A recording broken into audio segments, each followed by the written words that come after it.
Wala ka namang problema si mama sa bayaran. May ano siya. Lahat na to. Ang bayaran ko 2,000 lang. Tapos si Tuto nagdating. Sila ni Layla kahit ganyan. Ano yun, tutubusin nila ako. Sabi ko lang, huwag na. Lahat na ako. Lalabas na lang. Kaya. Nagbaliktad. Ay, wala tayong mga gawa eh. Tapos yung apo ko, pinaaral ko, simula. Pagkapanganak, ako na nag-alaga. Dapat maisip niyo yun, no? Ako nag-alaga, ako nagpaaral. Abi, alam mo, te, yung apo ko yan, dyan, oh. Sabi niya, ma, pag malaki na ako, makatrabaho na ako, hindi ka na magtrabaho, gamama yun eh. Sabi ko, ay nako, sabi ko, sana, sabi ko, nandito pa ako sa mundo. Paglaki mo makatrabaho ka, sana buhay pa ako. Sabi ko, para maramdaman ko din, ay, wala akong magawa kapag kunin ka na eh, sabi ko. Tapos sa edad ko na ganito. Dapat pala maisip niya na ikaw nagpalaki, ikaw nag-aruga sa kanya halin sa maliit. Isip ko sabi niyo. Bakit? Dapat dito siya sa ima. Oo. Kasi ikaw na, simula pagpahanak. Ay, sana alagaan niya ka kasi ano. Pero bakit nagbaliktad? Sinabihan siya ng kanyang tunay na nanay na magpunta ulit doon. Nagsunod din siya. Dapat sabi ng nanay, huwag ka lang kay mama kasi matanda na, di ba?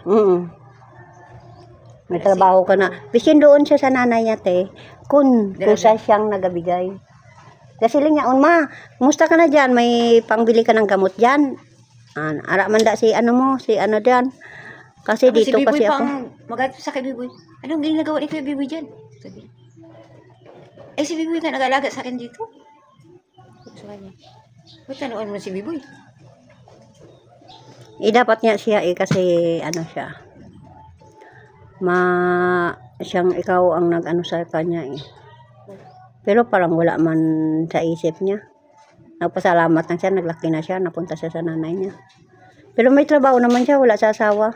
Sana isipin niya man niya tulungan ka. Tapos sabi ko, boy, tama na ako nagkatiriday, kaya di man ako cellphone, mahal dito magpa-chance. Kung wala kang 50, hindi ako maka-YouTube.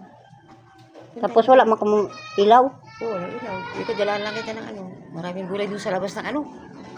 Tiyagaan ko talaga na yung kangkong na doon sa ano. Tinalim ko doon sa harapan ng bakod. Makuha ka dyan ng kangkong kapaya sa Lugbati.